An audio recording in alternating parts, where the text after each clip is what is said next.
গাঁজা পাচারে মহিলা রেকেট, পুলিশের জালে ধরা পড়ল 3 মহিলা।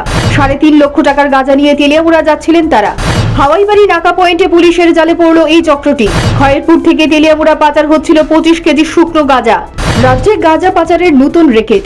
এই রেকেটে রয়েছে কিছু জনজাতি মহিলা। পুলিশের চোখে ধুলো দিয়ে নতুন রেকেট একের পর এক গাঁজা পাচার করে চলেছে। দীর্ঘদিন ধরেই ত্রিপুরা থেকে বহিরাজ্যে এই চক্রটি গাঁজা পাচার করে চলেছে বলে অভিযোগ। এক অভিনব পন্থা অবলম্বন করে গাঁজা পাচার করতে গিয়ে 3.5 লক্ষ টাকার গাঁজা সহ 3 জনজাতি মহিলাকে আটক করেছে পুলিশ।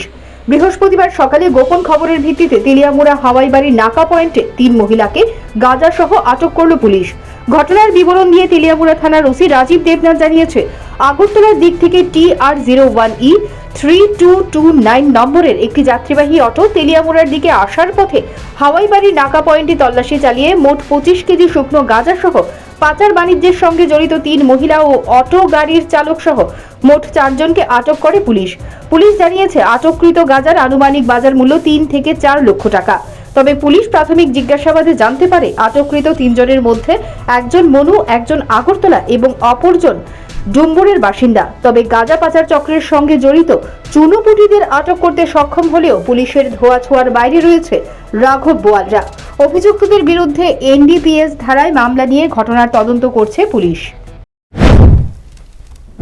অনুমান 8টার সময় আগরতলার দিক হইতে একটি অটো আসছিল হাওয়াইবাড়ি নাকা পয়েন্টে। অটোটিকে দাঁড় করানো হয়, যার নাম্বার TR01E 3229। তো অটোতে তল্লাশি করে 3 জন মহিলার ব্যাগে অনুমান 25 কেজি মতন আমরা গাঁজা উদ্ধার করতে সক্ষম হয়েছি। তো আমরা এই বিষয়ে একটি NDPS মামলা নেব, আর অটো ড্রাইভারের ইনভলভেন্সি আছে কিনা সেটা আমরা তদন্ত করে দিচ্ছি। স্যার, বাজার মূল্য কত হবে?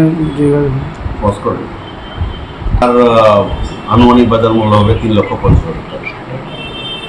করতে এটা আগরতলার দিক থেকে তেলিয়ামুড়ার দিকে আসছিল, হাওয়াইবাড়ি নাকাতে বিক্রি করা হয়। আগরতলা কোথ থেকে? আগরতলা খয়েরপুর থেকে ওই প্যাসেঞ্জারগুলো উঠেছিল। তারা কই যেতেছে? তারা তেলিয়ামুড়াতে অটো করে তেলিয়ামুড়াতেই তারা আসছিল। তেলিয়ামুড়া থেকে তাদের গন্তব্যস্থল অন্যভাবে তাদের যাওয়ার চেষ্টা করছে। মহিলাটির বাড়ি কোন জায়গায় জানতে পারছি? এখানে মনুর বাসিন্দাও রয়েছে, ডম্বুরের বাসিন্দাও রয়েছে, আগরতলাতে ভাড়া দিয়ে থাকে এরকম বাসিন্দাও রয়েছে। পুলিশ জানিয়েছে, রাজধানীর খয়েরপুর থেকে এই গাঁজা নিয়ে তেলিয়ামুড়ার দিকে যাচ্ছিলেন 3 মহিলা। তাদের প্রত্যেকের ব্যাগেই ছিল গাঁজা। আগরতলার কোনো ব্যক্তির কাছ থেকে এই গাঁজা নেওয়া হয়েছিল আর তার খোঁজ খবর নিচ্ছে পুলিশ। মহিলারা দীর্ঘদিন ধরেই গাঁজা পাচার করে চলেছে। এর আগেও আগরতলা রেল স্টেশনে এবং তেলিয়ামুড়া রেল স্টেশনে বেশ কয়েকজন বিহারি মহিলা পুলিশের জালেই ধরা পড়েছিল। তবে এই রেকেটের পেছনে কে বা কারা রয়েছে, পুলিশ তাদের কাউকে জালে তুলতে পারছে না। Bureau report, news prime Tripura.